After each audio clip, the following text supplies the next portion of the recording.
Hello, my name is Pearl.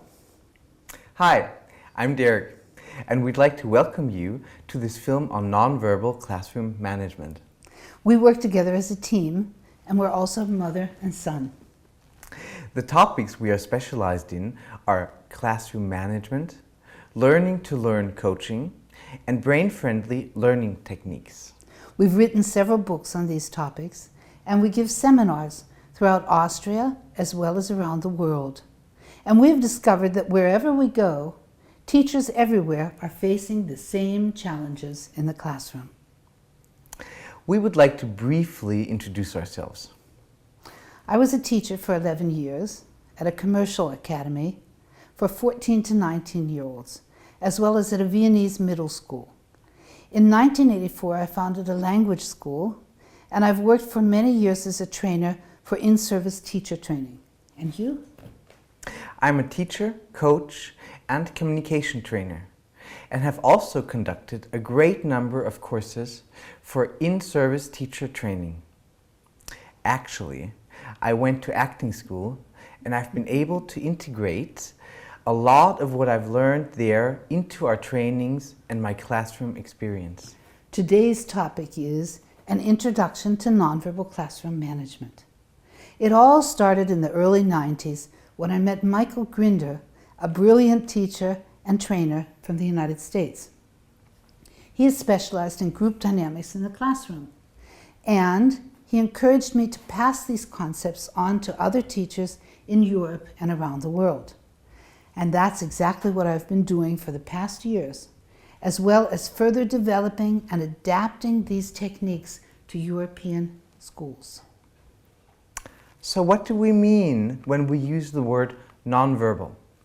We mean gestures, facial expressions, posture, movement, and of course, the way I hold and move my body affects my voice. For example, I can use an inviting voice or a credible voice.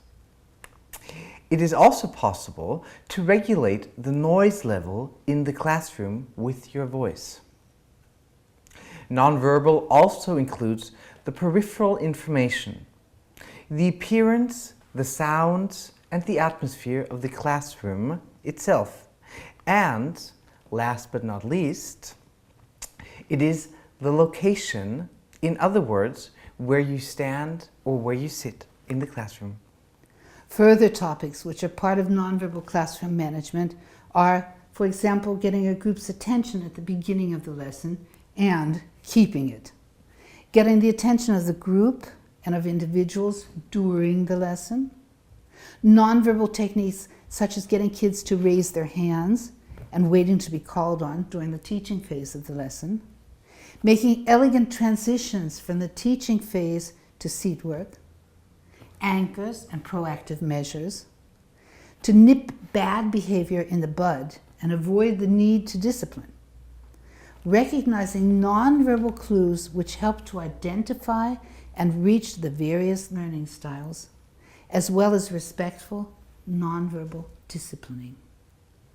And a very important aspect, what do I need to feel good in the classroom? If I know what I need, then I don't need to worry about burnout. First, we're going to take a look at this chart. Unfortunately, the chart is in German, but you can pretend that it's in English because we'll tell you what you need to know. It's called the easy path to the peaks of Teacher's Mountain. Each of us is somewhere on this path. Sometimes we're up close to the top of the mountain. And sometimes, for example, when we have a bad day, we find ourselves slipping back down into the valley. Occasionally we trip and fall down. But then we always get up, brush ourselves off, and continue on our way up the mountain. As you can see, the ascent starts very steeply, as it often is when a teacher begins his or her career. There are also two plateaus, which often prove to be a challenge for teachers in their first year or so of teaching: the content level and the process level.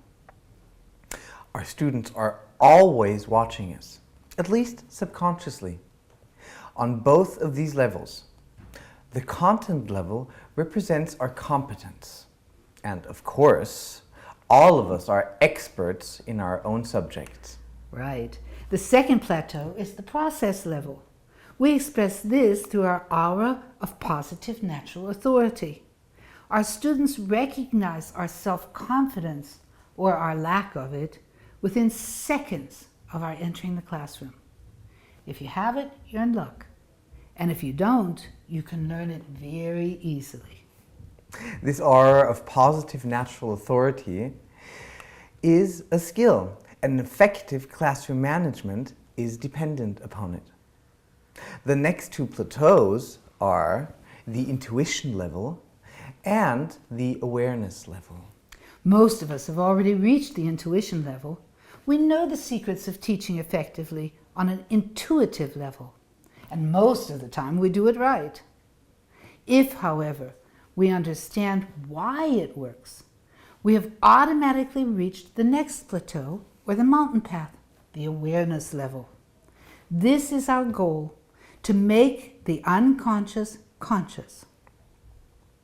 If we become aware of exactly what we are doing and how we are doing it, our success will no longer be left up to chance, but we will have concrete and dependable tools to help us consciously plan our success.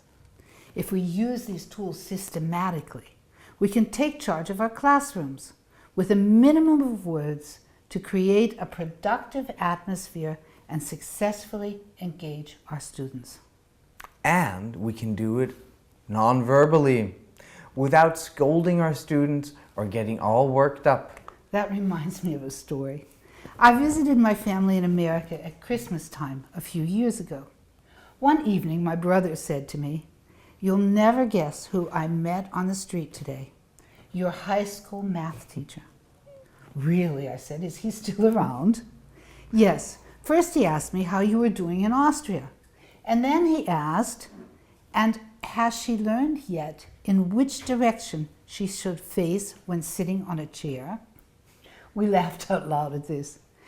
I was famous when I was in school for chatting with the person behind me, to the right or to the left of me, or occasionally I even chatted with the person on the other side of the room. I very seldom sat looking straight ahead at the teacher. He continued saying, "And now whenever I say turn around, I think of your sister." We laughed about this, and shortly thereafter I returned to Vienna. On my first day back at the middle school, I was quite surprised when I heard myself saying to a pupil, "Dreh dich which means turn around in German. And I thought to myself, for how many hundreds of years have teachers been saying exactly the same thing? In America, teachers say turn around. In Austria, we say dreh dich In Argentina, the teachers say it in Spanish. In Moscow, they say it in Russian, and so on. And what good has it done us? Actually, none whatsoever. Because otherwise, we wouldn't have to say it anymore. If we always get the same results, and actually would like to have different ones, then we need to do something different. So let's do it differently. Let's save our voices and our nerves. And manage the classroom non-verbally.